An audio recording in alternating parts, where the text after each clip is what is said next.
YouTube. We got 2 people on YouTube already. They was waiting for us. Okay, my aunt YouTube. That's what's up. We got people on Facebook now too. Okay, my aunt, everybody. Okay, that looks good, right? Yeah. Okay. All right, I'll give everyone and welcome to today's episode of the Crook and the Flail. So do all for joining us.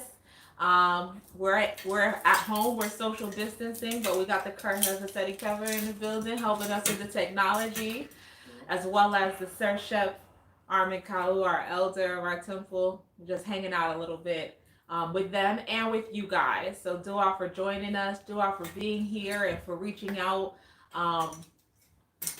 And let's get started with the roll call, right? Let's where is everybody at? Like shout out to everybody who's on so far. Let us know who is there and let us know where you're joining us from so we know what's going on and so we could feel those connections. I can see how many people are on, but I don't know who they are. So you got to tell us in the comments who's there and where you at, okay? We say show your face. Yeah. Yes. All right. We got Tanya from Akron, Ohio. Duanetta. I think that's sister from Naswt. Yes. That's what's up, sis. Good to see you. All right. We got Harlem in the building. Anu Karu from Planet Earth. Duanetta. Yes. I'll give my aunt, Priestess Ariana in Long Island. I just saw your email. Dua for reaching out. It's so good to connect with you, sis. It's been a while. I'm gonna reach back out to you this afternoon. Shout out to South Jersey. Shout out to Brick City, Newark in the building. Shout out to Don in Michigan. Out in Octave, Kefresh. That's what's up. All right, we got Central Jersey in the house. We got Linden in the house. That's what's up. Okay, we still got more people joining us little by little. Yeah, we got Columbus, Ohio. We got Brampton, Canada. That's what's up. Shout out to from the great north. That's what's up. Vitamin C. That's Orange, New Jersey. Yeah. These nicknames. Where y'all get these names from? That's what's up. So all for joining us, guys. All right, good.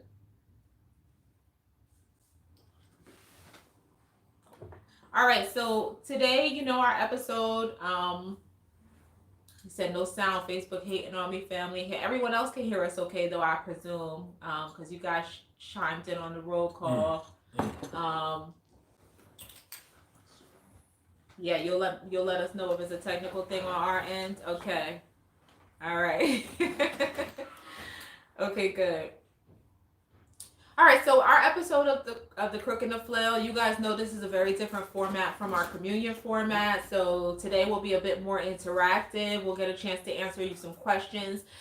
Due out to those of you who have submitted questions in the last couple of weeks to give us some things to talk about today. Like we're planning to answer some of those questions. We're going to talk a little bit about current events. We're going to talk a little bit about health. And we'll interact with you guys throughout, checking in with the comments and seeing how everyone is doing and how things are going. So Dua again for being here with us, and peace and love. Uncle Maat, and it's really good to see you guys. So what do you want to jump into first? Let's talk about the new registration for the first Kemet. Oh yeah, let's start with that. So we are beginning a registration for first down Kemet class. We're gonna start registering folks right away, which we're really excited about. So let's talk about what first down Kemet is first of all. Our first down Kemet course is our introductory course to the legacy. And it is taught, typically it is taught in person and online, although I suspect this coming section will just be all online. And so Naswt, Biti, and I co-teach that course to give folks a really insight into what it means to be Kemetic. So it doesn't require anyone to have a background in the legacy. You do not need to be a practitioner of the culture. You don't need to be well studied. This could be your first time taking a class. This is going to be your first interaction with the legacy, and that's totally okay because it's our intention to use this forum as an opportunity to teach you about what the legacy is about and the way we approach and teach the legacy and teach the culture.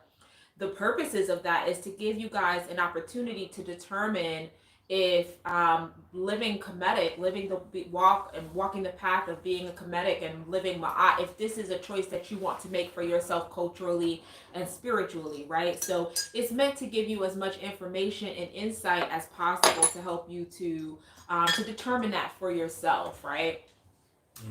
So typically, in the past, the course has been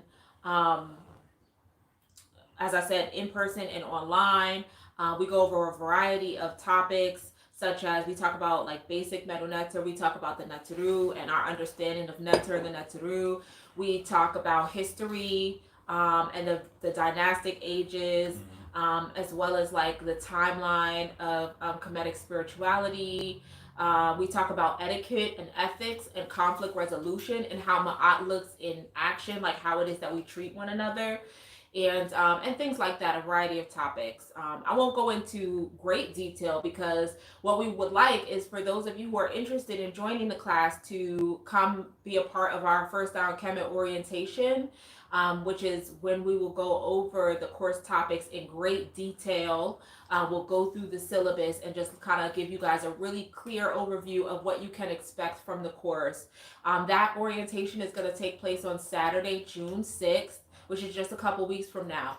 So some of you have reached out and said that you've already seen the syllabus, you've seen the brochure, and you're totally already interested. You can reach out to us to go ahead and get registered right away. Some of you will want to wait to get registered until after the orientation. That's okay. If you're interested in being a part of the orientation, please email us at templeavenue@gmail.com.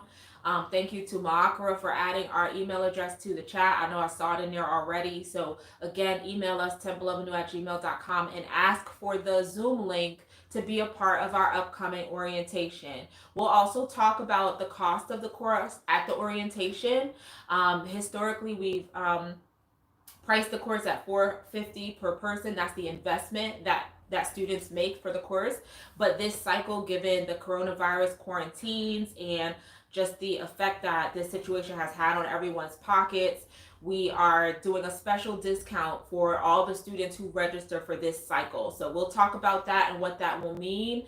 And that's an exclusive discount that will happen just this one cycle. So again, if you guys are interested, the orientation is Saturday, June 16th. I guess we didn't actually set a time. What time are we going to do the orientation? We'll let y'all know what time we're going to do the orientation. On Saturday, June 16th, reach out and send us an email.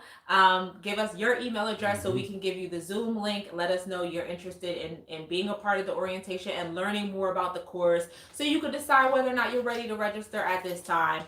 And again, it'll be a really good time to register because of the discounting that we will have in place.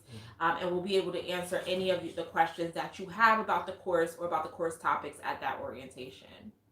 You want to tell them why or what's the difference between, or why should they even take the class as opposed to just a viewer and, disconnected to the initiation process? Sure. So, I mean, as I mentioned before, this is the class that we crafted this class with the intention of it being a space where people who are new to the legacy get a chance to learn more about our approach to how we teach the legacy and how we live the legacy, and also what it means for us to walk the walk of Ma'at, what it means for us to walk this path. So we expect that at the end of the course, not only will students have a clear understanding of the teachings, but also they will have a better sense of whether or not this legacy is for them and these teachings are for them, and if they're ready to embrace this culture. So this course is a mandatory course for anyone who thinks that they want to be a member of the Temple of Anu. You must take this course and graduate from this course before you can go forward into initiation process. And one of the reasons for that is because we feel it's important that people who are initiated into the culture understand what they're being initiated into.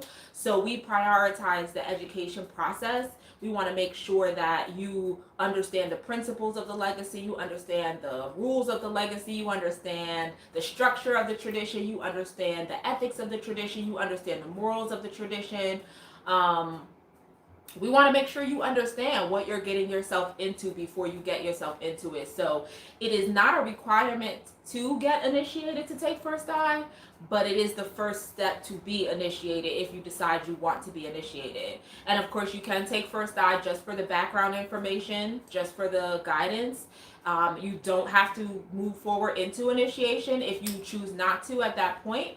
But if you are seeking initiation and you would like to be a part of our community, First Down Kemet is the mandatory first step. I saw the YouTube question, which was how many weeks is the class? That's a great question. We meet every 2 weeks, so we meet every 2 weeks for 7 sessions, and then of course there's the exam. Okay, so so we meet every 2 weeks for 7 sessions, so it ends up being about 14 weeks, and then afterwards there's an exam. Everyone takes the exam, passes the exam, and then there's graduation. We also go to the Metropolitan Museum that serves as one of the classes. So those out of town, you might need to, or you might want to schedule a flight so you could come and we could commune in person, because interaction is very necessary also. Some of the things that we do doesn't always translate online. So let's not get caught up into the whole quarantine thing and not actually wanting to be in each other's energy. So Yeah. the museum trip is a powerful trip, so it takes about 4 hours to get through, and then after that we break bread. But it's very informative and it's very integral to the class because it brings everything together, because that's the closest thing to going to Kemet over here in the United States. Yeah, definitely. And actually, the trip to the museum is actually so impactful that we end up having people who are initiates or people who have taken the class before who end up wanting to come on the museum trip with us again. But we do only do the museum trip with the members of the class. There are a lot of other people who do like guided tours of the museum on their own. We typically, as we're going through the museum, we're purposefully connecting it back to the things that you've learned in First Down Kemet. So it is meant to help you ground those teachings, you know what I mean, and help you to really think about and see that from that perspective. And then we also do it with the session through our royal scribe, so we'll be deciphering the metal netter live on the spot. So it's not just a typical museum thing here. We're approaching everything from the perspective of living the legacy. Yeah.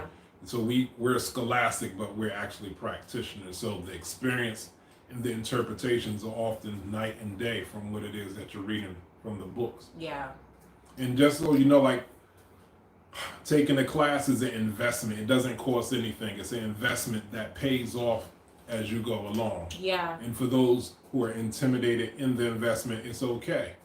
Those who make the investment can probably go on to become initiated citizens of the temple, but we're still all family.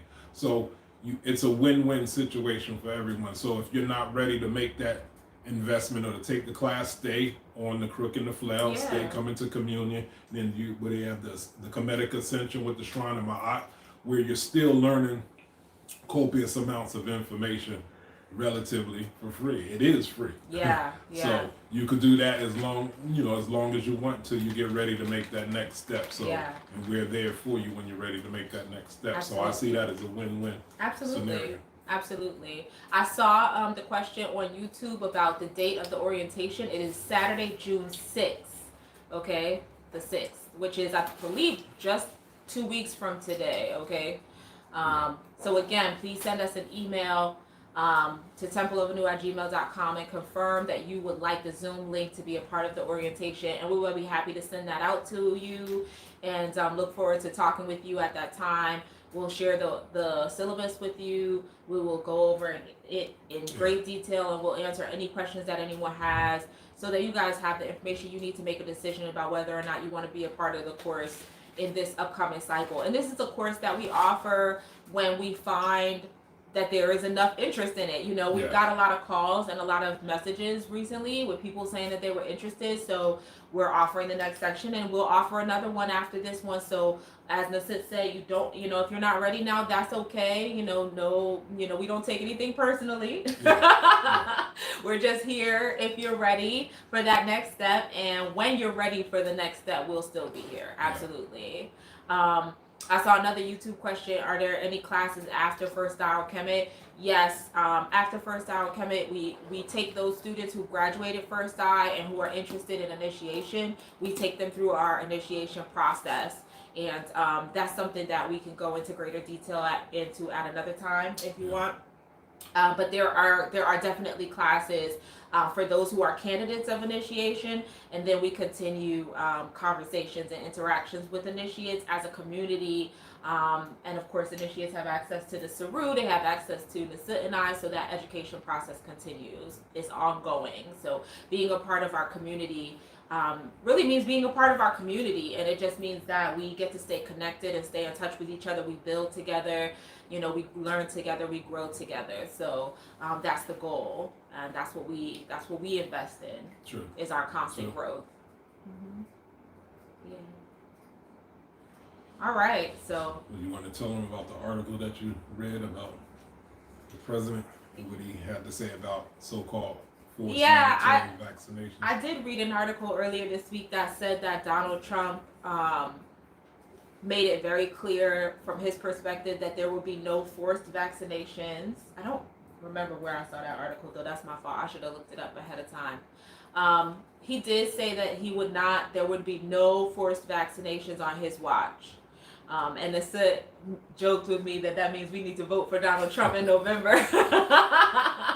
I will say that I wasn't surprised to hear him say that. The Republican Party is the party of small government. They believe in small governmental oversight. They believe that the government should not tell people what to do. It shouldn't be in people's business. So the government should not be telling you what to do with your house or how to discipline your children or things like that. They except for when it comes to women's rights, that's a different conversation. But when it comes to the rights of men, the Republican Party is very we do not want to tell people how they should live.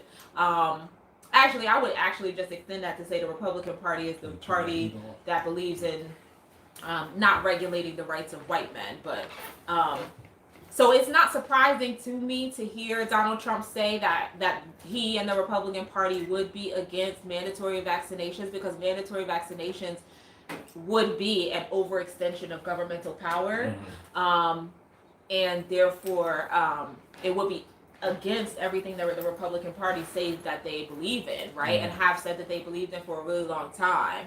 So that, again, that's not to say that doesn't change. We do need to continue to pay attention to the conversations in government and in pharmaceutical companies and things like that. As we've discussed before, we need to pay attention to what's being said along with what's being done, not just what's being said, but also what's being done so-called behind the scenes, because a lot of bills and things like that are public record. We just have to pay attention. We just have to be cognizant and aware. But we also need to think about, as we've talked about before, how it is that we hold the public officials accountable. There was a lot of heat this week with the comments that Joe Biden made, presidential candidate Joe Biden made about if you don't know if you should vote for me or Trump, you're not really black. And he got he got a lot of flack for that, and I gotta admit, I'm I don't think I can vote for him on this one. I might have to sit this one out. Joe Biden, I don't feel comfortable anymore. You could have said a lot of things, but you said that. I don't know. I don't think I'm okay. So I think it goes back to acknowledging that we know that this system and the people that run this system are not in our best interest. They don't have our best interests at heart. They're not for us. We're very clear, but we still need to know what's happening. We need to know what they're saying. We need to know what they're doing, because those things affect us one way or the other. Whether we are aware of them or not, they affect us. So our awareness helps us to be prepared. Our awareness helps us to do what we can do to fight against it. If there's anything we can do to fight against it, our awareness makes it so that we're not just caught out there oh my God, I didn't know this was coming.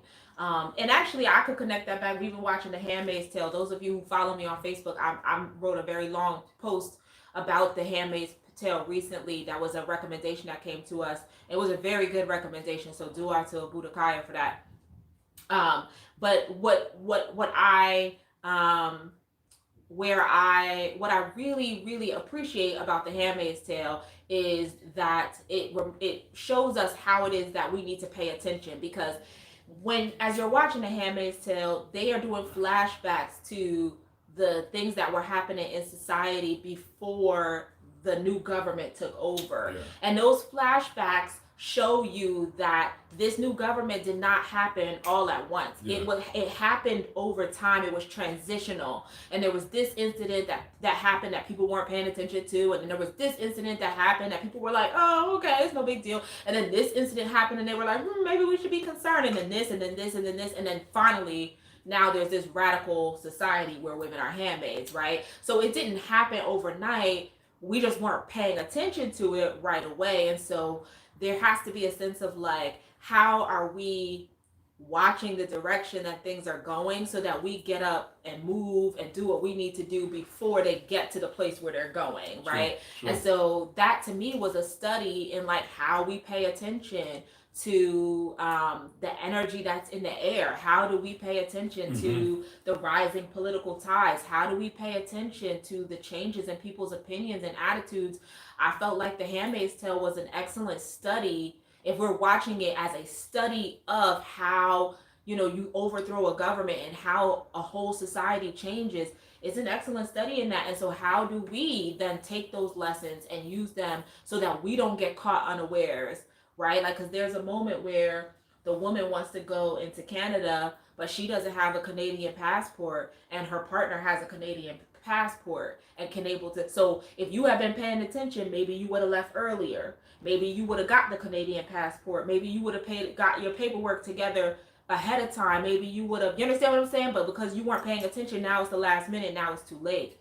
So it still goes back to like, how do we make sure we're staying on top of what's going on so that nothing takes us by surprise and it's too late. We need to be cognizant. We need to be aware. We need to be conscious, right? Wabma Judy Rod asked, can we have a session where we discuss fully political strategy from local to national government and how we should move? All for mine. Yeah. But Judy Rod, you can lead a session of the Crook and the Flail. We'll talk about that when Judy Rod open. That has to be a different type of. Once again, the revolution shall not be televised. That's right. Can't tell them how we what our strategy is on Facebook. So just to segue into that, I saw an article yesterday. It says the U.S. secures 300 million doses, almost a third of potential AstraZeneca COVID. Is it COVID or COVID? I don't. Somebody corrected me. COVID. It's COVID. Okay. AstraZeneca, that's the name of the drug. COVID-19 vaccine. The U.S. pledged $1.2 billion as world powers scramble for medicines to get their economies back to work. While not proven to be effective against the coronavirus, vaccines are seen by the world leaders as the only real way to restart their stalled economies and even to get an edge over global competitors. So what the translation is what? To get an edge over global competitors. So now we're talking big business. Yeah. It's not about the health of the people. It's talking about big business. That takes me back to, let me finish reading. AstraZeneca recognizes that the vaccine may not work. Right. So they already invested $1.2 billion into something that might not work. AstraZeneca recognizes that the vaccine may not work, but is committed to progressing the clinical program with speed and scaling up manufacturing at risk, it is said. The translation is thus: go back, recognizes that the vaccine may not work, but is committed to progressing the clinical program with speed and scaling up manufacturing at risk.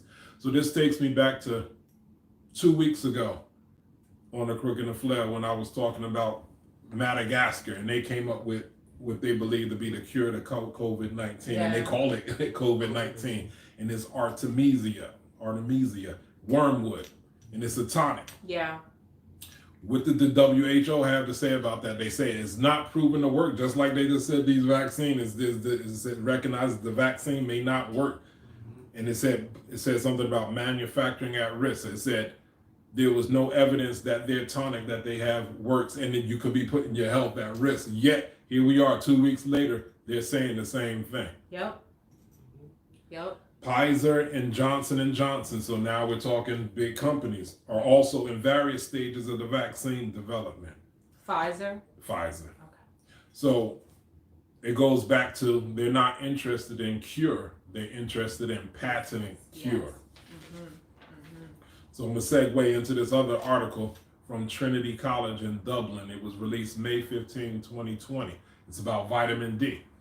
So once again, when we discuss health on this platform, I'm trying to discuss things that everyone could get at your local health store, vitamin shop, or whatever. I don't want to get into exotic things that you got to order outside the country. Yeah. We're always talking about things that are relatively inexpensive, and if it is expensive, just consider it an investment in your health.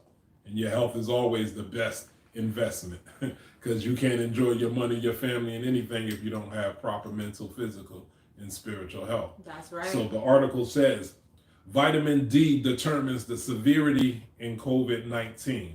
Researchers urge government to change advice.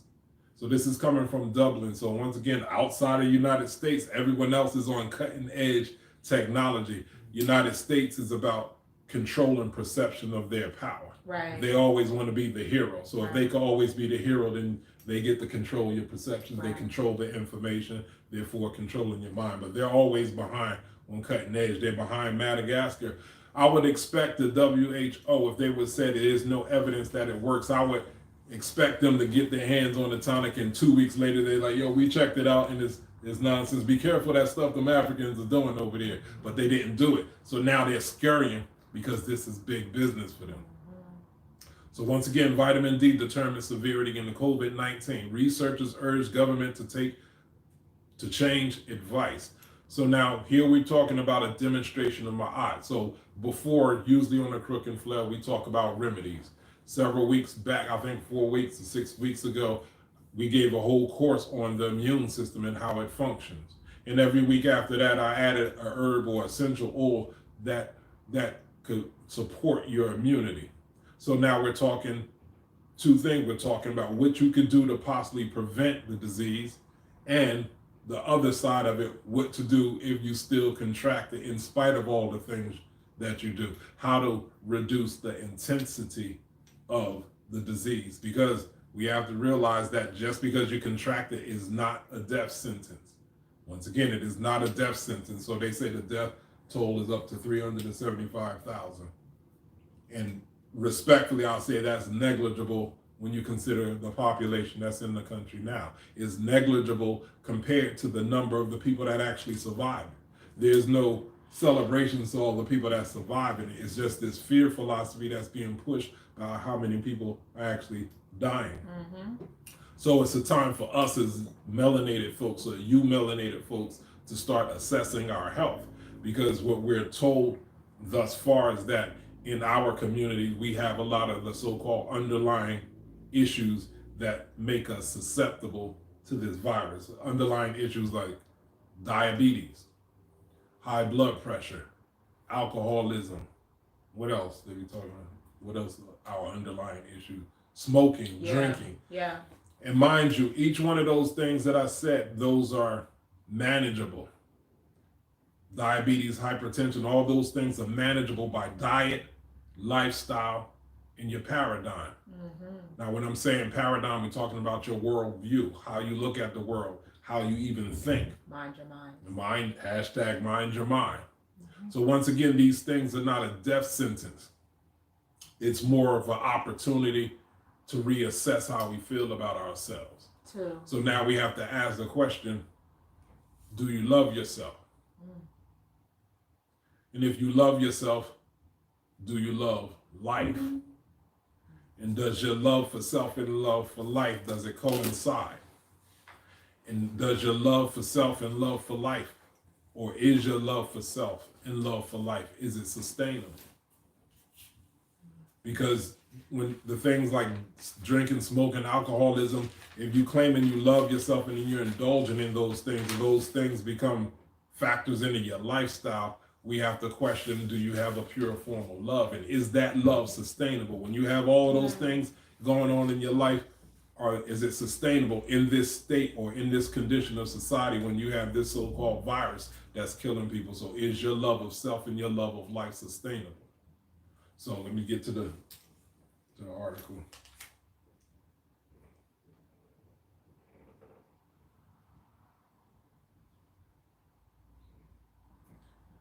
All right. Researchers from Trinity College in Dublin are calling on the government in Ireland to change recommendations for vitamin D supplements. A new publication from Dr. Iman Laird and the professor of Rose Ann Kinney School of Medicine in the Irish Longitudinal Study of Aging in collaboration, whatever, I'm reading out people's, white folks. Since everybody got to hear stuff from white folks. We've been saying this stuff all the time in the community. So now white folks with the white coats, white folks, yeah, right. Effortless bars. Hold up, I got a white coat on, so it ain't good enough. My skin too dark. My eyes are not light enough for people to. I'm just playing with y'all. The authors of the article just published in the Irish Medical Journal analyzed all European adult population studies completed in 1999, which measured vitamin D compared with vitamin D and death rates from COVID-19. Vitamin D is produced in the skin from UVB sunlight exposure and is transported to the liver and then the kidney, where it is changed into an active hormone that increases calcium transport from food in the gut and ensures calcium is adequate to keep the skeleton strong and free of osteoporosis. Usually when you say vitamin D, that's what people think it's for. It's for your bones, it's for strong bones. However, vitamin D can also support the immune system through a number of immune pathways involved in fighting SARS-CoV-2. Many recent studies confirm the pivotal role of vitamin D in viral infections. So now vitamin D is supportive of the immune function. This study shows that counterintuitively, countries at lower latitude and typically sunny countries such as Spain and northern Italy had low concentrations of vitamin D. Didn't Italy get hit hard with the COVID? Yeah. Had low concentrations of vitamin D and high rates of vitamin D deficiency.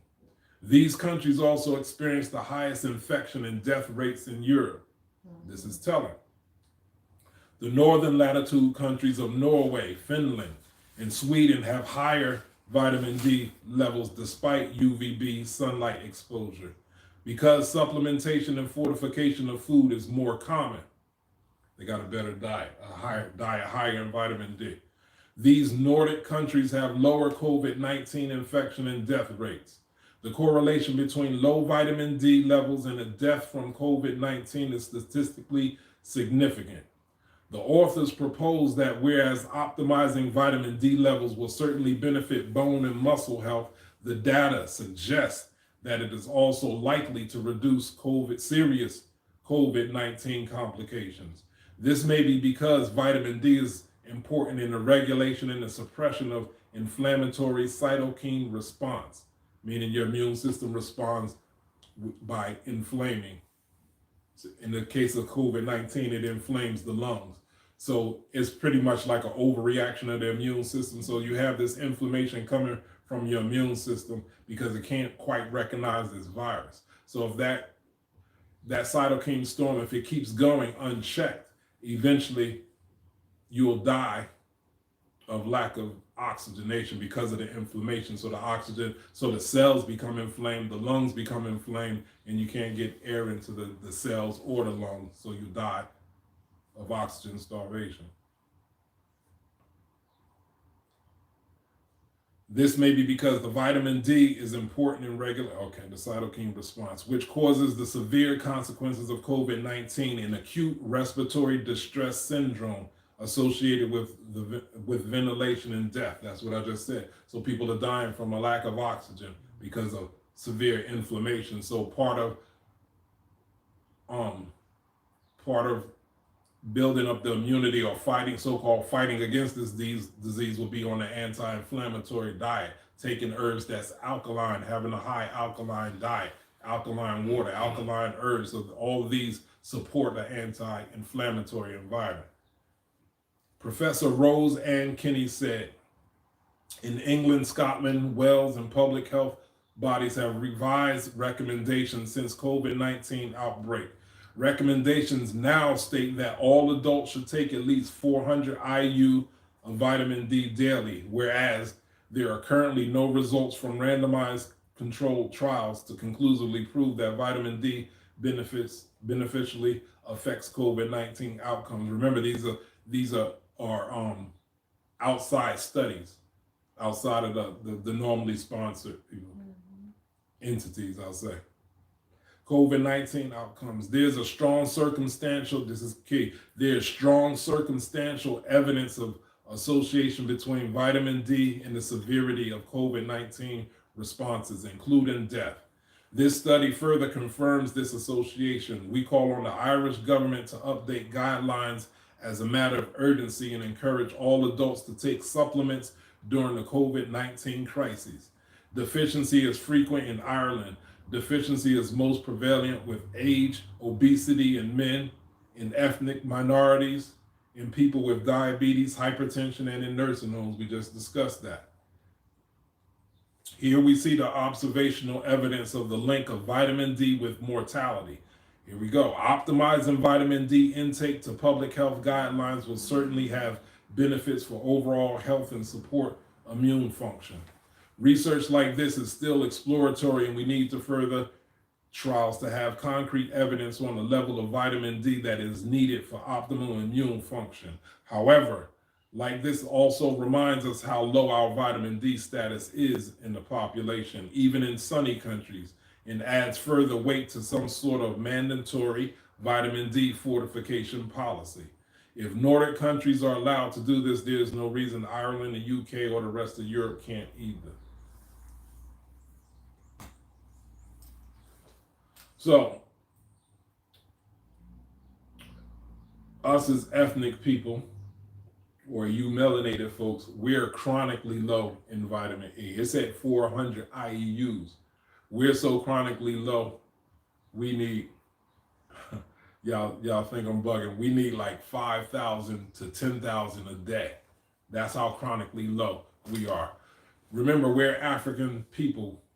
We're equatorial people. We come from the equator. All the people on the islands of Africa around the equator, so we get the necessary sunlight in those regions. We're descendants of those people, so it's been a while since we got that type of sunlight, so we're chronically low or deficient in it. Plus they got us staying in, so having black folks stay in quarantine and not getting our sun is actually making us more susceptible to this thing that we think we're running from. So actually for us over here as you melanated folks, the time we get our vitamin D is from the summer solstice to the fall equinox. That's how many months? Three. Summer solstice to fall equinox is 3 months. June and September. That's the prime time over here in North America that we could get beneficial levels of vitamin D. So what is that saying? That means we got 3 months to get 12 months worth of benefit of light. So now in that 3 months, if you ain't out there every day, you need to be out there from, they say at least 20 minutes. But we come from cultures where the lifestyle was outside. So technically we need at least an hour or two out there. White folks need 20 minutes or then they start burning. Yeah. So we don't burn as easy as they do. So we need way more than we do. Yeah. So we're chronically low. So we need, so if you feel intimidated by that, I'll say go get your blood levels checked. So don't listen to nothing I say. If you don't believe it, go to the doctor and find out what your levels are. Yeah. But we could tolerate up to 5,000 to 10,000. Wabman Ra, who is our naturopathic doctor in the Temple of Anu, he just said on YouTube that we should, if we are not already supplemented with vitamin D, and we're starting with 10,000 IUs, we would decrease to 5,000 after a few months after catching up, because you're starting from a deficiency, so you catch up and then you maintain, right? So, but what Naswt just said about speaking to a doctor, a naturopathic doctor, or someone who is capable of checking you out specifically to give you a specific diagnosis and treatment plan, that is the right way to go. Absolutely. And usually the food sources for vitamin D usually come from fish. That's the highest source. Cod, fish. Cod liver oil and Yeah, things cod like liver oil. That's old school. Cod liver oil. that. It still worked though. So check it out. What happens is that we talk about hypertension and high cholesterol in black folks. So you get cholesterol from fatty foods such as the fish. But the problem is with us, that turns into high blood pressure with us because we stay indoors. Now understand when we go outside and experience the heat of that sun and the light, the UVB rays on us, it actually transmutes that cholesterol into vitamin D. So once again, another idea why if we don't go outside, it is detrimental to our health. They call vitamin D the sunshine vitamin. It's actually a pre-hormone. So it's a precursor to the rest of your hormonal cascade flowing properly to maintain health. So remember, you have your glands. Your glands produce hormones. Yeah. So you need the proper fats in your body in order to stimulate your glands to produce hormones. And those hormones are responsible for maintaining your health. So that cholesterol, vitamin D, sunlight thing is a connection that we all need to be mindful of. So why not say? And if for those that's vegetarian or vegan, you could get the highest doses of vitamin D through moringa. Remember we went through moringa, how it has 3 times the calcium of milk and all of that. So you could get that's your source. Take moringa several times a day and you'll get your vitamin D requirement. Okay. Anything going on? They just receiving it. I think they just taking notes. That's it. Okay. Yeah. All right,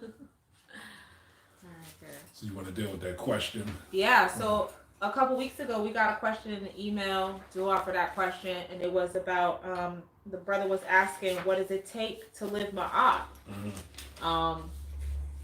That I feel like that's a pretty big question. I was like, my initial response to that question was like, that's literally what we teach all the time. Yeah. like every conversation we have, every communion conversation we have, every class we teach, our first time chemical class, our initiation classes for men and women, everything we do, we're constantly talking about and reinforcing the principles of how it is that you live Maat. So answering that question in like a 5 to 10 minute dialogue seems crazy because it is not a thing that you understand in a 5 to 10 minute dialogue. It is a thing that we are constantly working to understand and constantly working to evaluate and reevaluate, because I think what a lot of people don't get about Maat, right? We talk about Maat like it's a concept. We talk about it conceptually like an idea. And the truth of the matter is that Maat is a breathing, living energy. Like Maat is a breathing entity that exists within us, and it lives between our relationship with each other.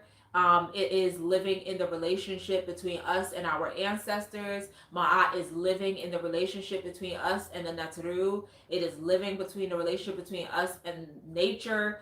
Maat is a real like energy and entity that has to be tended to and taken care of over and over all the time.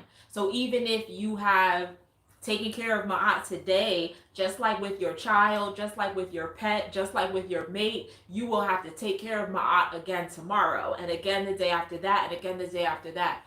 And the way that you take care of Maat in one situation may not be the same way you take care of Maat in another situation. The way that Maat needs to be tended to and fed today may not be relevant for next week.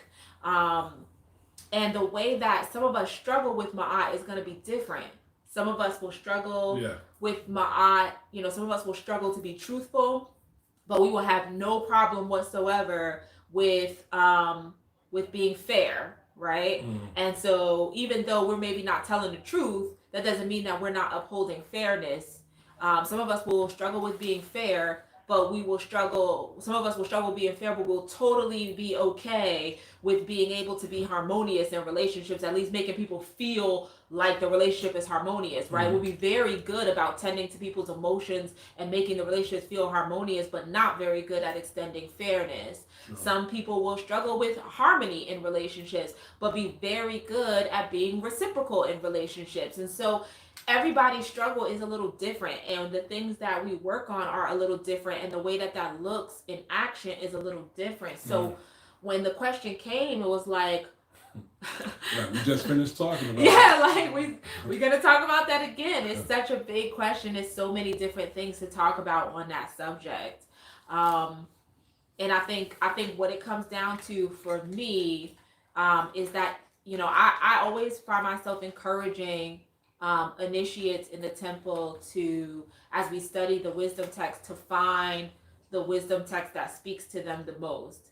Because typically when you find the passage in the Hosea or in the Maat text or whatever text you're reading that is like the ancestral quote that speaks to you, the ancestral quote that resonates with you, typically what you're finding is the thing that you need to work on. Like, you're finding the thing that you need most to reinforce in your life.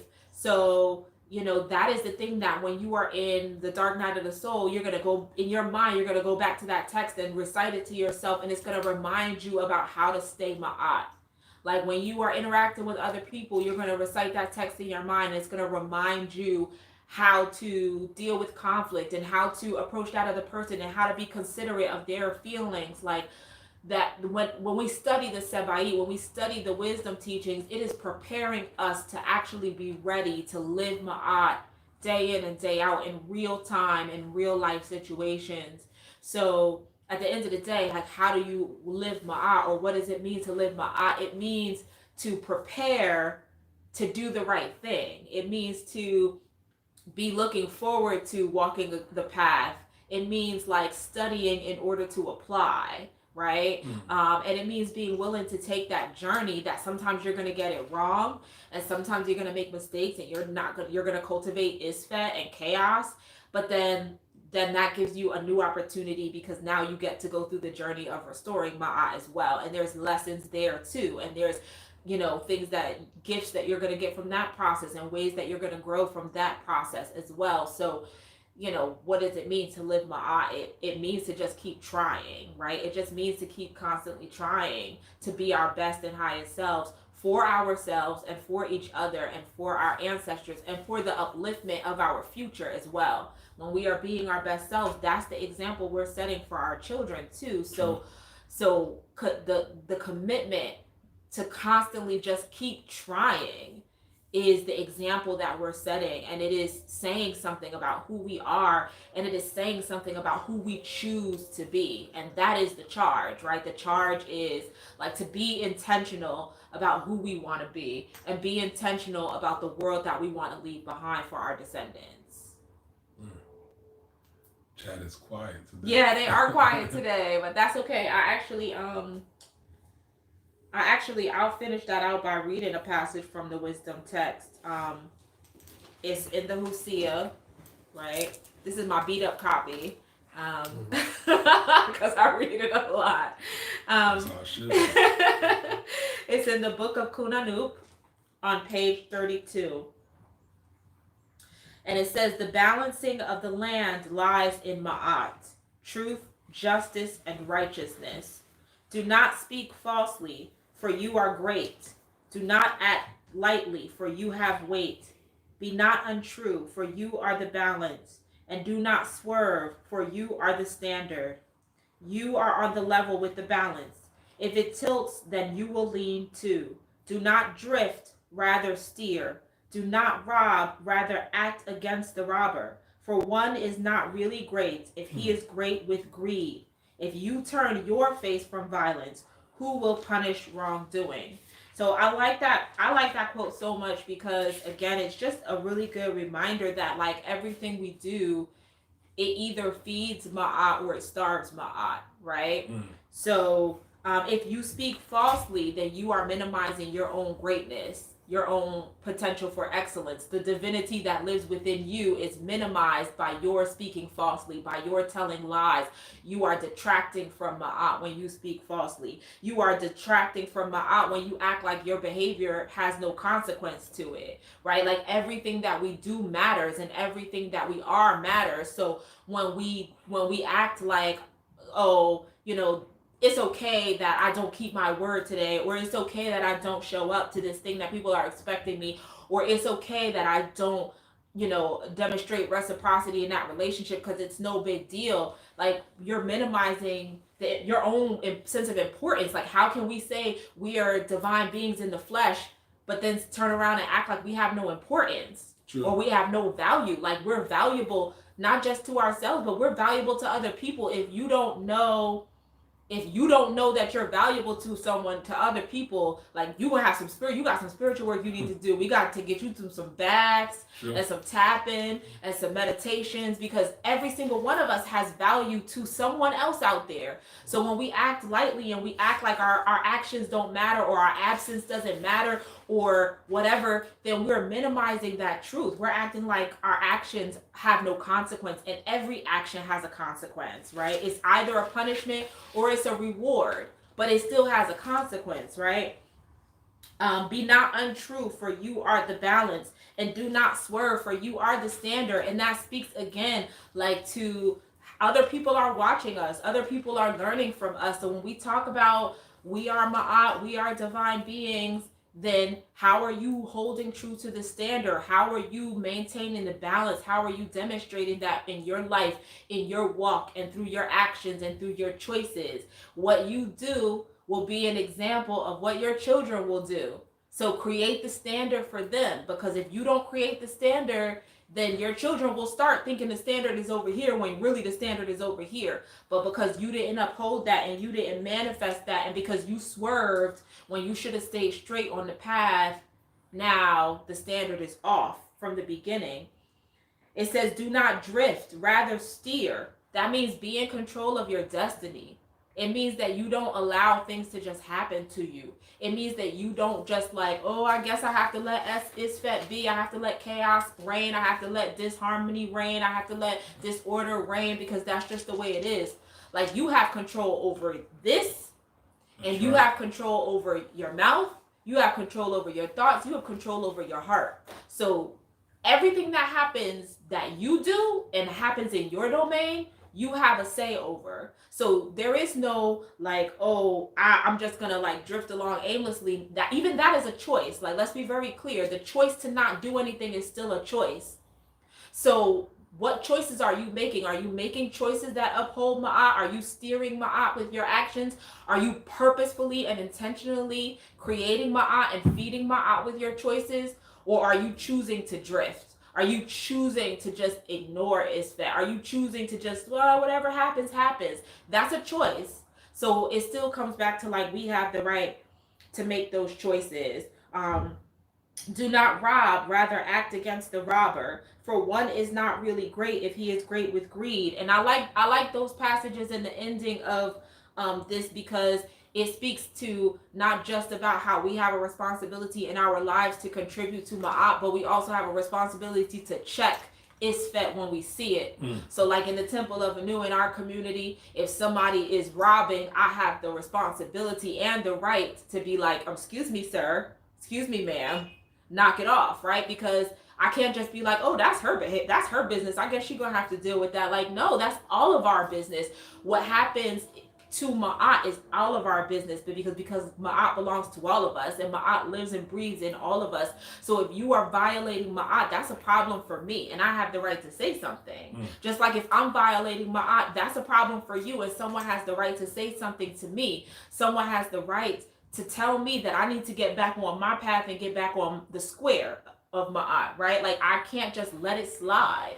It matters. It matters to the maintenance of our grand universal balance. So it's important. And that's, I mean, like, not for nothing, as African people, this is why community matters to all of us. We are such a communal people. And that's why, because You cannot maintain Ma'at just like as a hermit by yourself in your own house. That's not how that works. That's never how our ancestors picture Ma'at working. Ma'at lives in the relationships that we have with each other and with nature and with Neter and with the Neteru and with our ancestors. So we have to relate.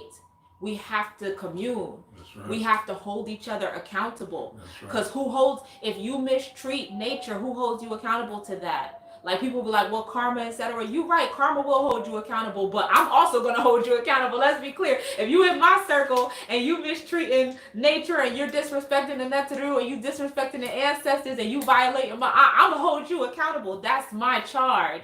And it's not just my charge because I'm a priestess. It's my charge because I am a follower and a walker of Ma'at. That's my charge. And if you're walking the path of Ma'at and you're living the path of Ma'at, it's your charge too. It's your charge to uphold and uplift Ma'at and to encourage and require the people around you to do the same. Okay? And I get how very difficult that can be because not everyone in the world has committed to living Ma'at, but everyone in the temple has committed to living Ma'at. So I'm holding everybody in the temple. I'm holding the righteous and respectable chat to the standard, right? Like we have the right and the responsibility to do that. And that's what we come together for, because at the very least in these sacred spaces that we hold dear with one another as African people, as conscious African Kemetic people, we have the right and the responsibility to expect the best from each other at all times and expect nothing less and allow nothing less. That is what it means to live Ma'at, right? So that's how I would answer that question. Bars. I know, right? Just drop the mic. So on answer. The chat to see if they were saying some things. Yeah. I see. Agreed. Yeah. Dua. I appreciate that. I see Ashe. I see agreed. Let me see. The only way to tell is through behavior and how one responds to conflict. That's right. Mm-hmm. That's the tell. Mm-hmm. Go ahead. You was gonna say something else? No. I'm with you. All right. We should know that Africa is the solution. That Newark residents dying from poor health, poor eating habits, no health care, Newark contaminated water, air, food, and radiation poisoning.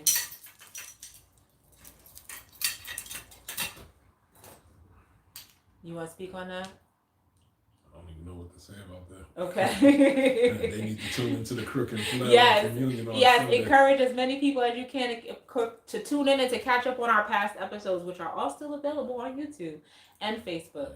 And self-care is your primary health care. Newark has health food stores too. Two. Corona. We go there. Corona Health on South Orange Avenue.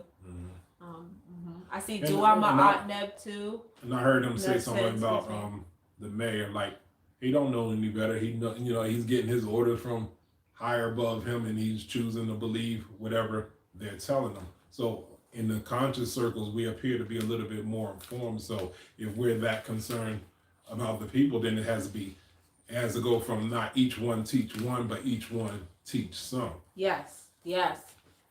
And people, you have to be invited to teach them. Yes. We can't just decide I'm teaching my community, because it falls on deaf ears. So there was no one moment in time when you just awoke and was like, I'm going to be Kemetic, I'm going to be conscious, I'm going to be super conscious and stuff. It was a slow process of unfoldment from one stage to the next. So something you say today, they might not receive, but 5 years later, they may be like, yo, what you said before made sense. It messed me up. Like, you just never know the impact you have on people by just sharing and stuff. And I don't know if it's fair for us to expect this mass shift of consciousness, because it's always been small groups of people that did big things. Yes. More so than big groups of people doing big things. Yes. So, I think as far as my take on it, like, it's hard to follow up behind her, like you be dropping the bars. Mm-hmm. So I'll just, I guess, try to approach it in a broader sense. As far as being Kemeti or being Kemetic, what's it say? But Judy Rouse said, I also interpret this scripture to say we who practice Ma'at have to fight for social justice and against injustice in general. I I would just say before you move on, I would just say I agree with that, Wa Majudi Ra, and I would acknowledge that what Naswt just said about each one teach some is also implied in that scripture because it talks about being the standard and do not swerve for you have weight, right? So as we thinking about how we be examples to our children, we're also being examples to other people who haven't learned yet. So we're even if they are not open to learning from the things we say or sitting at the feet to learn, they are going to see the evidence of your actions consistently over the course of weeks, months, and years, and that leaves an impression on people, right? And so we can't take that for granted either. So that's why consistency when it comes to Ma'at is so crucial. If we don't have that level of consistency, then people can easily say that we don't actually believe what we say we believe, and we're not really about what we say we're about. So people of Ma'at have a responsibility and a charge to be about Ma'at day in and day out, and to allow that to be the example and the standard that we set that draws other people to this information, to this knowledge, to this wisdom, and to this way of life. Sure. So, and I think we're at a phase of our journey, politically, culturally, spiritually, whatever, all these ways. I think we're at a point where it's time to shift from information into demonstration. There's been a lot of philosophy going around, and to a degree, everyone's philosophy makes sense, but who's actually demonstrating it? So the thing about Ma'at, it holds a very interesting place inside the Kemetic legacy or the Kemeti tradition. Ma'at is so important in our tradition that we actually deified it. We made it a whole deity, and you don't find that in too many other traditions in the world. You deify a concept, or it's beyond the concept, but they've deified it. It could be considered idealism, and idealism is very hard. When you're reaching for ideal, you actually transcend your limitations. But the downside of idealism is you need discipline. I'm not going to say it's a downside. The requirement of idealism is discipline. And what's happening with our people is we're at our very lowest stage of discipline in our existence right now. I feel like we made some type of subconscious pact with ourselves that after slavery, we wasn't going to be disciplined no more. So we saw discipline as a bad thing that's connected with white folks or whatever. So we don't want to be disciplined to go to school and college and finish certification programs or whatever. It's almost like our people just be expecting for somewhere, some agency somewhere to just be giving them money just to make a living just because they was black or their ancestors had a hard time. It's bigger than that. So what happens, what I'm seeing in our community is, so we have this philosophy, this Ma'at philosophy, and it's very ideal. And if you lack the discipline to live the ideal, I see it sparks a depression. It also instigates low self-esteem in certain people like that. And low self-esteem and depression is antithetical to the Ma'at philosophy. What are two of the most popular symbols for Maat? What would you say? I said the lady with the wings. You said the lady with the wings. What about you? They can't hear. This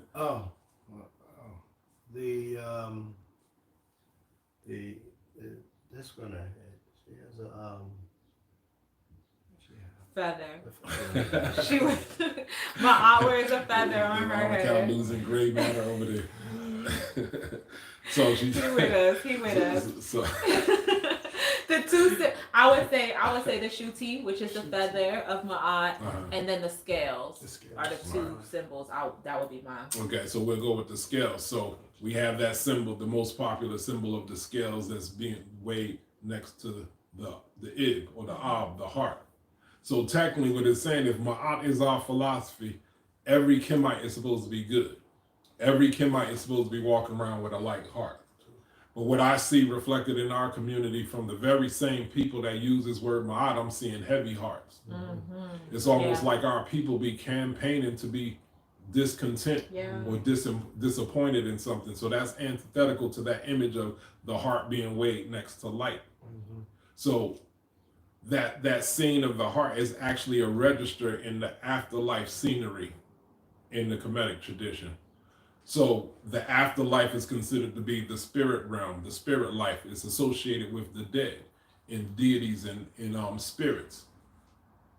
But I think I spoke one time about the essence of the six-pointed star. You got one star, one pyramid pointing up and one pointing down. So one side of our nature is ascending into higher spiritual consciousness, and another side of our energy is looking to be grounded. Yeah. So those same concepts that translate into the dead or the ancestors, the spirit realm, the deity realms, those things have to be translated into life, because like the Egyptologists say that ancient Kemites were obsessed with death, but those same concepts translated into life.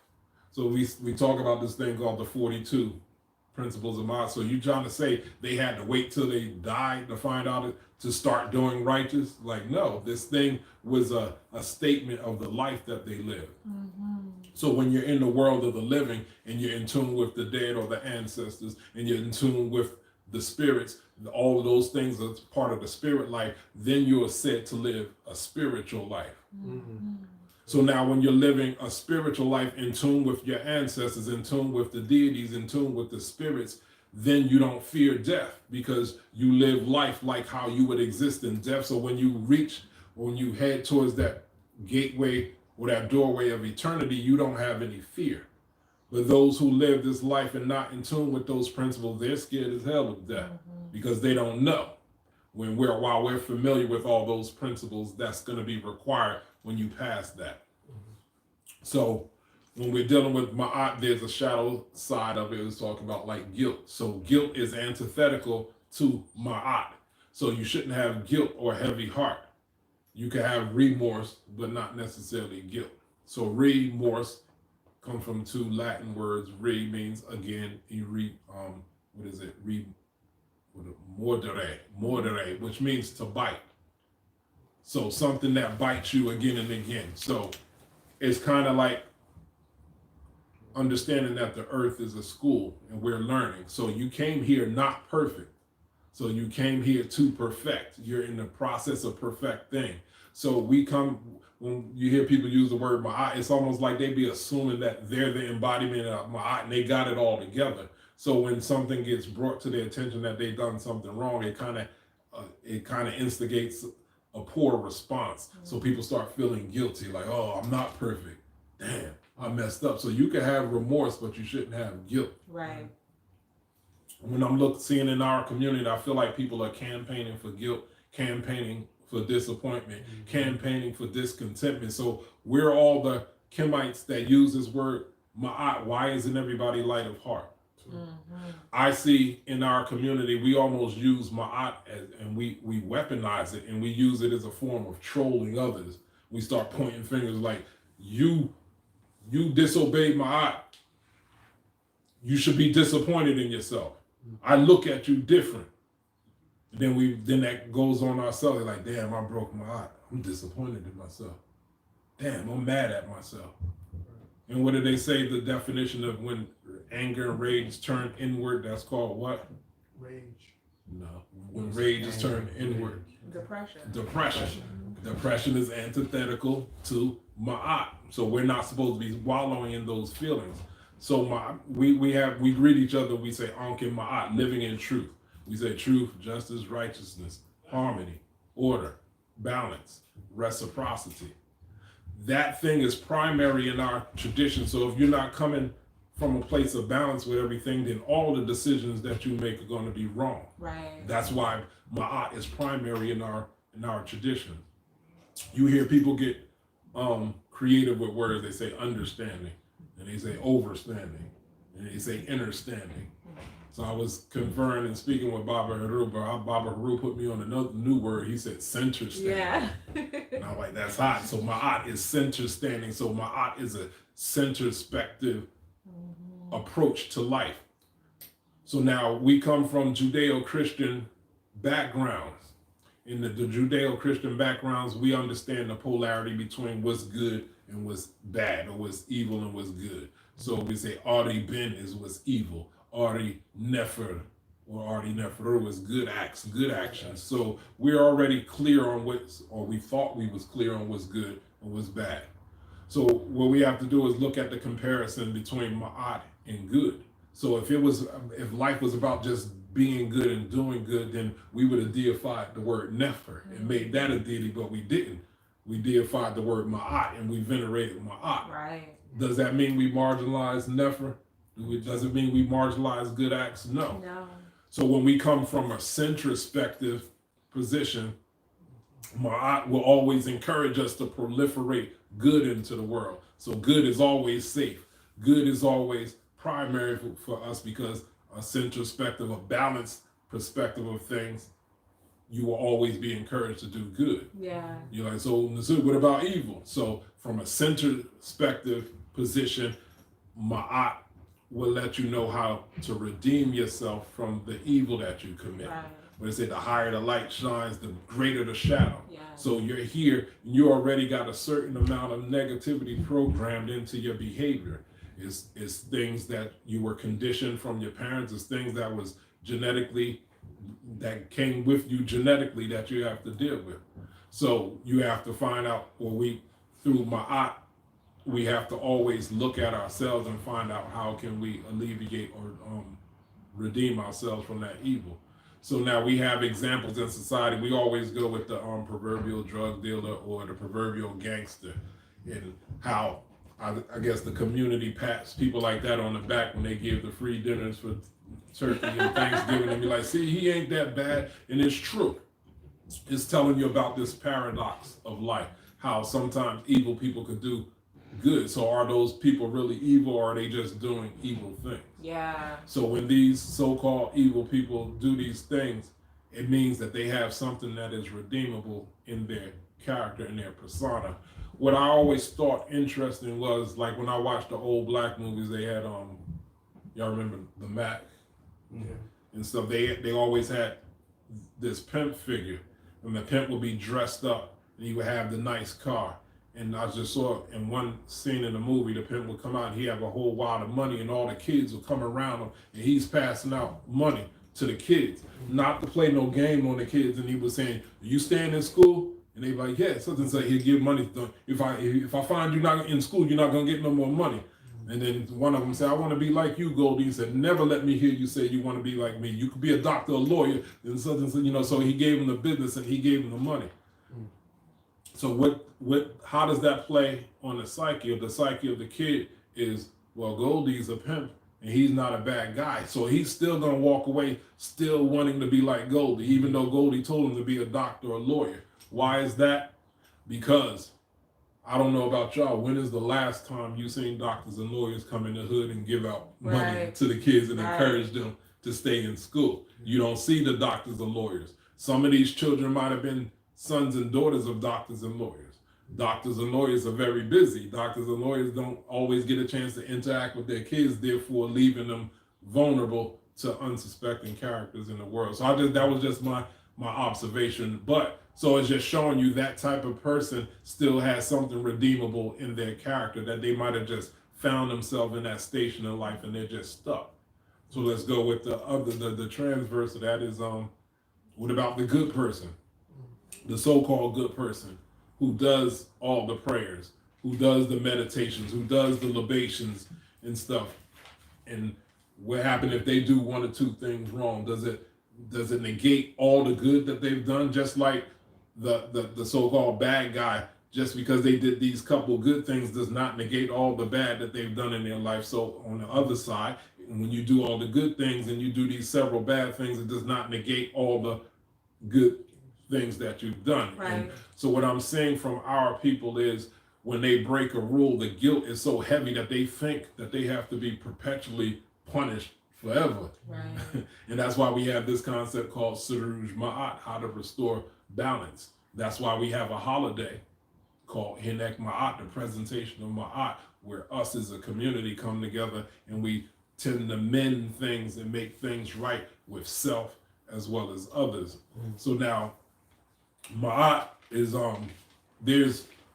there's a Ma'at for every situation. Yes. And there is no book or text. Everyone's looking for the book or text about like how to live Ma'at, or what to do in this situation, or what to do. There is no compendium or book about how to live Ma'at in each situation. Some could say, well, what about divination? Well, divination works, but it doesn't work in live time. You might can't go to the oracle. So what it takes is for you to develop your intuition. Right. And how is your intuition developed? Your intuition is developed through meditation, prayer, quietude, contemplation. So what are you contemplating? You're contemplating self. What it said, make yourself the focus of intense inquiry, and there you'll find his purpose, his direction, and his goal. So now in searching or looking or investigating self, you're gonna come across your traumas. Right. Sure. And inside your trauma is always gonna be connected with a trigger. Yes. So part of the meditation is finding out what your triggers are, because once you're triggered, you're no longer in the, what happens when you're triggered, it takes you into past behavior. Right. And when you're in your past behavior, you're no longer authentically present in the current situation. Right. So it exasperates the current issue. And when you're exasperating the current issue, you have two choices: to indulge in isfet. Remember, we're talking about Maat still. Maat is a choice that you make over and over again. You don't just do it once. It's something that you have to remind yourself. So when you're faced with this crisis, when you've gotten out of character, you have two choices. You're either going to totally indulge in the Maat, or you're going to see it as an opportunity of growth. In us as committee, we should be picking the opportunity of growth. When it says, from I think the book of Ani, it said, walk each day in the way of Maat, and you will find the place where you are going. You'll find a place where you're going. So Maat works best when it's reciprocal. So it technically, like, it works good for you personally, but the world would be a better place if everybody took this philosophy of Maat. So yeah, it means those truth, justice, righteousness, harmony, all of that, but it still means self-accountability. Yes. So when you're in violation, how do you're being centered, being centered through your intuition is going to reveal how you are supposed to redeem yourself, because there is no book. Like, we got the 42, but we don't have 42 solutions. Right. When we violate 42 principles. So what do? So if, for instance, people try to take one principle of Maat and then they make that one thing the personification of all 42. Right. For instance, the thing about homosexuality. Yeah. Everybody in the conscious community make it seem like that's the worst possible sin you could do as a homosexual. But it'd be like, hold up, money. Well, it say, you shall not be angry on there too. Right. We keep telling the people being an angry person is just as bad as being a so-called homosexual. So now, what is the resolution to these things? So if you find yourself angry, doesn't mean you're a bad person. The secret is not to be known as an angry person. Right. So everyone gets angry, but you should not be known as an angry person. So if you're the type that gets angry, your redemption is you need to proliferate love in the world. Right. You need to be doing a whole bunch of loving acts and stimulating love and bringing forth love from others. So the day you do get angry, you will never be judged as an angry person. They were like, wow, the Kurheb is upset. He's never upset. He's always giving mad love. He's always doing for me. So if he's upset, that means somebody did something wrong in order for him to be upset. So people will find, they'll discover that there's probably a reason that you're justified in your anger, because there is a such thing as justified anger. And what if you have addictive behaviors or you indulge in degenerate behaviors? So the Saruj Ma'at, the restoration of Ma'at for that is to live a fastidious lifestyle. Yes. And what does fastidious mean? Anybody? They be like, I don't know. It means They be like, discipline. I'm tired. Don't be asking me questions. No, I mean, it means discipline. It means discipline. It means fasting from Fasting. stuff, essentially. Fast. So it means to abstain. So there's certain diets you have to abstain from, foods, drinks, and certain people, places, and circumstances you need to abstain from. Yeah. You need to cleanse the body. You need to alkalize the blood. You need to clear your energies. Yes. And this last one, all of our people don't like that we have to now factor into is counseling. Mm-hmm. Yes. Not just spiritual counseling. You might need to You just might see a need counselor therapy. to find out or to unveil what is the impetus of why it is that you do what it is that you do. Yes. So I think I'm done with that conversation. Okay. Then you can Yes. join first time on Timid. Yes. And we get into that. Yes, more. because we talk about that more. Like you brought up righteous anger. We talk about righteous anger in First Down Kemet. That's such an important conversation, or justified anger, excuse me. That's such an important conversation for us to be able to understand, like, and also not just like once you have these emotions that we know are not conducive to proliferating Maat, how do we deal with those emotions? What do we do with those emotions? So absolutely, First Down Kemet is important for things like that. Initiation process is important for answering those types of questions. Therapy is important for answering those types of questions, even though Black people don't like therapy, but therapy is important as a means and a process by which we deal with releasing ourselves from traumas, and we acknowledge that we need to get past some things so that we can heal, so that we could be better people in the world. So Dua understood that was really, really important. We got a comment that's pinned. It says, "This is your duty. Once you have become conscious or knowledge of self, it is your obligation to teach anyone and everyone who is receptive to it." Two, I think what Naswt said before about like you have to be invited to teach is important. And what we said before also about like teaching through your example is really key. So if someone is coming to you directly to ask to be a student, that's important. But even beyond that, you also get to, you'll have people who are your students without you ever knowing they're your students, because they're just learning from the way that you walk through your life. Yeah. And they are, people will just be impressed by that. They will be attracted to that. They will want that. And when we live our lives like well, and we have peace of mind and peace of heart, we have lightness of heart, we have, we find a sense of gratitude about everything we have, we feel good about where we are and who we are, and we're not anxious and we're not depressed, and people are like, what are they doing? Like, I want, like, what you got? I want what you got, because I want peace too. I want lightness of heart too. I want gratitude also. I want to feel secure also. Like, everybody wants that at the end of the day. So everything that we see people doing in the world is their effort to get that. So it's just a matter of being the example of how you get that through African spirituality and through our culture. Ma'afra says you can't cherry pick the 42 laws of Ma'at. Agreed, Absolutely, totally agree. Newt Tamu Ankh says, I grew up with a doctor who did just that and much more for the community. Talking about the money, passing out the money to the kids. Dr. Ernest Smith, a founder of the Charles Drew Medical School in Watts, California. That's what's up. Dua for his example. We need more of those. We absolutely do. Because, we talked about this a few weeks ago.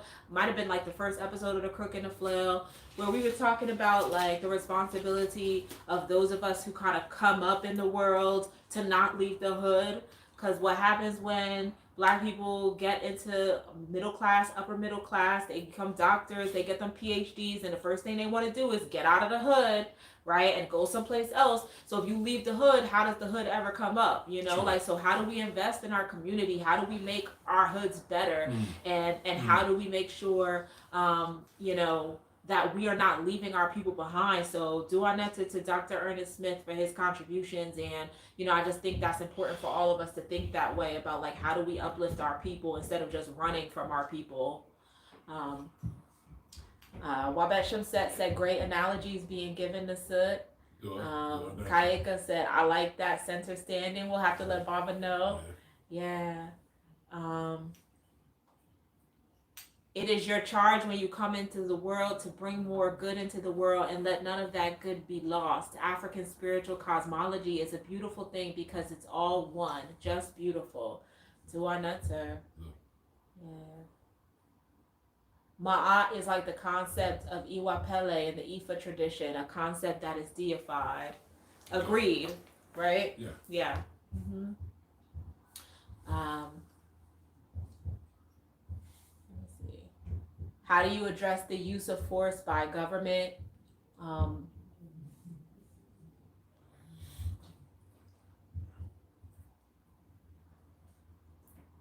What's that? That's a text message Oh, to Kerhead.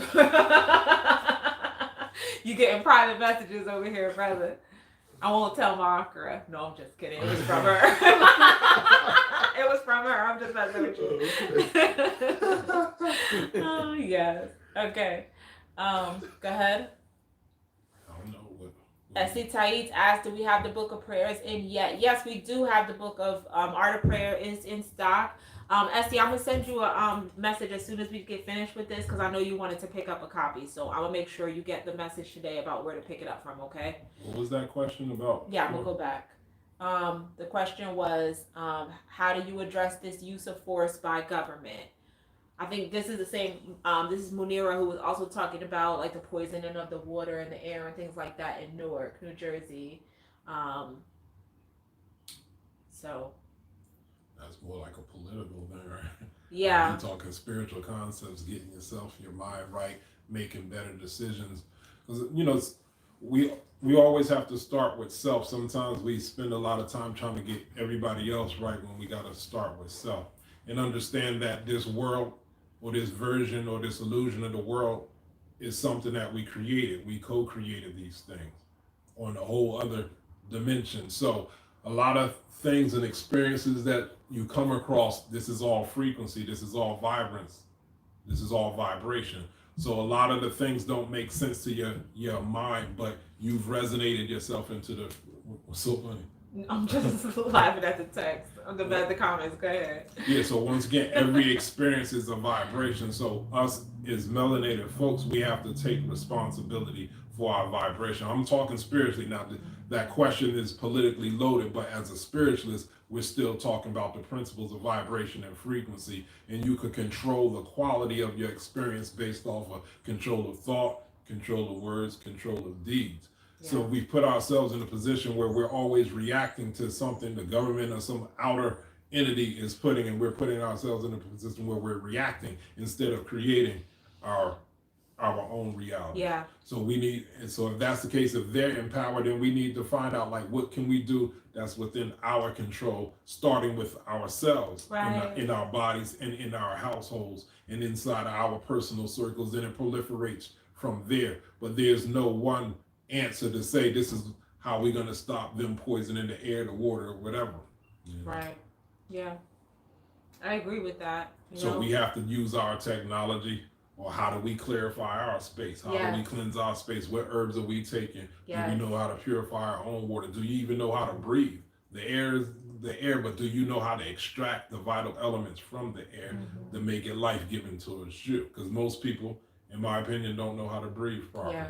So remember, the life-giving principle in air is not even oxygen, it's photons and electrons. Remember, Aten Ra. It is Ra who comes to us in the form of the sun, is giving us information in the form of light. So through becoming initiated in these paths, you learn to start extracting life from light, extracting life from water, extracting life from your food. That goes back to Kimoyo. It goes back to the principles of vitalism. So it sounds spooky if you're not initiated, but we understand that everything has an inner dimension, and we're training ourselves to live our life based on the inner dimensions of everything. And once you do that, you automatically start commanding whatever the physical expression of those inner principles are. But for right now, we have to get in our consciousness to stop being so reactionary and start one-upping the game and start just discussing what our plans are. We can't always do it on camera. So that, brother, we have these conversations off camera. That's why community is real important. Yeah. And certain things just can't be done on camera. We don't even know all of who's watching. Even in person, it's still hard to say who it is that you're actually speaking to in person. Right. So these are ongoing conversations, ongoing dialogues, ongoing meditations.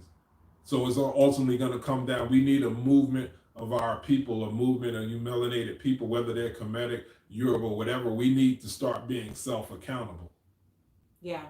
Yeah. Agreed. And I would make the case that why we're in the position as a global community that we're in is because we did not always have that.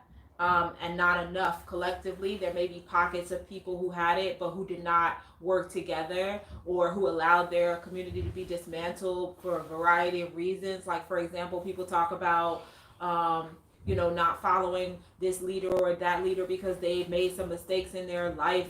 Like, okay, so that person made some poor decisions in their personal life, but does that mean that that we should not pay any attention to their philosophy or to their teachings or to the things that they were going to bring to the community that was going to uplift all of us? So, like, here we are not taking, like, not being held accountable, not holding ourselves accountable, not, um, just not doing the work that we need to do as a community for so many different reasons, and some reasons that we can't control, but we are relinquishing our control. We have relinquished our control.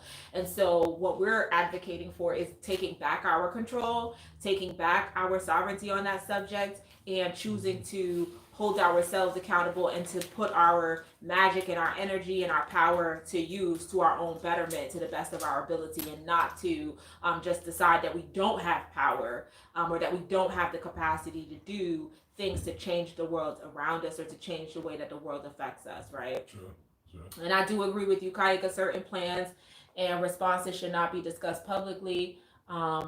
Absolutely. I think we said that a couple of times today. We got a question. We got a question from Fafanta. Tracy, is there a positive or negative vibration connected to the way we dress? I would say that there's a positive or negative vibration connected to the reasons why we choose certain outfits over others. That's where I would consider the vibration to be. Like, you can take the outfit that a pimp is wearing and put it on a person who is just wanting to dress up to take their lady out on a date, and now the vibration is totally changed because they're just trying to, honor their mate and have a good time and treat her with respect, and they want to be, they want to look good for her, they want to, just make her feel special for the night. Like, it's the same outfit, it's the same flashiness, it's the same dressiness, it's the same, but the difference is, like, on a pimp, it's a pimp. You understand what I'm saying? And there's a vibration that's associated with being a pimp. But, like, if you in a nice flashy suit because you want to take your woman out, that's a different vibration, right? And so, from my perspective, there's a vibration that's associated with the reasons why we dress a particular way, and that's what I think we have to be mindful of. Is, like, what's your motivation for that outfit? Like, if are you wearing shorts because it's hot outside and it's convenient to wear shorts, or are you wearing shorts because you're trying to attract lustful attention? Sure. So what's the reasons? What's the intentionality? That's where the vibration lives. The vibration doesn't live in a pair of jeans. The vibration lives in the intention and your reasons. And it emanates from you. Yeah. So are you being true to yourself in the choices? Yeah. That you make when you're dressing, and what colors you wear. Yeah, I mean, I've seen women who have dressed what people would consider to be modestly, and they still get catcalls. They still get, like, negative attention from men. So in those instances, were they, like, dressing provocatively? No, they exude a certain energy, and men respond to that. Like, so at that point, it's not about the clothes. It's about the fact that, like, you're an attractive woman, and men are gonna respond to that. So. I don't know that I think that it has to do with the actual fabric. I think it has to do with the energy you carry and the reasons why you wear that outfit. Another comment from Harmony, Autanongton says, unfortunately, a lot of our people who suffer from anger are often lacking love in their lives because they allow their anger to push love away. So what are some examples of everyday practices that an angry person can begin to implement to draw in and attract love into their lives, especially those who did not grow up with a lot of love in their homes as children? That's a really important question. I appreciate that. I would say the easiest thing to do would be to start with meditation, breathing exercises and meditation, because you really have to begin, like, that's part of the process of studying yourself and understanding yourself, because if you're pushing love away, you first have to you identify that that's true, but you also have to identify the things that you're doing to push love away. Like, what are the actual things that are causing love to be pushed away from you? What are the ways in which your partner is being turned off by you? What are the behaviors? And there's also the process of healing, right? So the process of understanding how you were hurt and healing that hurt for yourself, right? Because you can't expect another, like, you can't get that healing from someone else. Another person can try and try and try, but another person cannot heal you, right? Like another person can support you heal yourself, but they can't heal you. So it starts with breathing. Honestly, it starts with breathing, and it starts with meditation. That's really the very first thing that someone can do every day to begin to heal from that damage, to heal and process their anger, and to begin to love themselves, because as they love themselves, they will draw and attract more love into their lives and be able to feel worthy of that love. I think even before all of that, they have to be honest with themselves. Right. And they have to admit that that's what they're doing. Right. Because if they're not admitting that's what they're doing, then you just wrote a prescription that they don't feel charged to have to follow. Because a lot of angry people are actually narcissists, and they're swearing they have justified reasons to be that way. So if they're honest and they admit that that's what they're doing, and they want to commit to being better, that's a start. Then they also have to realize that there's a certain level of vulnerability that's required. And they be like, what you mean? I've been hurt so much. It's like, that's where the courage comes in. Right. So this path is going to require you to go above and beyond what you thought you were capable of. So you might have to get hurt again, but is it real hurt, or is it illusion that hurt? Is it real hurt, or is it a poor ego emotional or ego response? So then after that, then we have to talk about diet, because a lot of our dietary choices, we're coming from an emotional place. So now we have to diagnose our emotional state by the dietary choices. So you might need to change your diet. You might need to do a spiritual bath. You might need to cleanse the liver specifically. So the liver is specifically responsible for that emotion. So does that person have any type of addiction or dependency, whether it's drugs, whether it's alcohol, all those things? Pretty much that person would need a reading. So there's no one cookie cutter problem on how to do that. That each person that have these issues, they're going to have to sit down with a competent and qualified reader, and we lay out what's really going on, and what's specific, and what doses and all of that each individual needs. Yeah.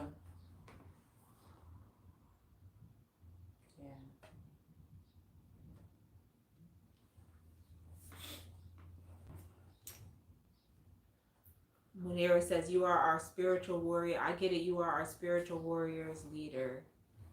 Dua. Munira. Okay.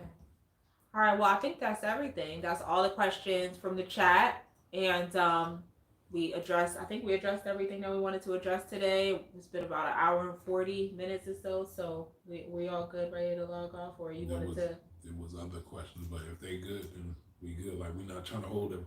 I know y'all out there ready to celebrate Memorial's Day. Barbecue. Yeah.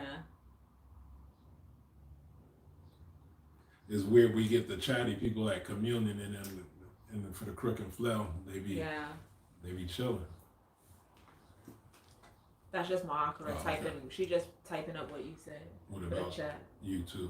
I think I got everything off of YouTube, but I'll double check. I see the numbers increasing on YouTube.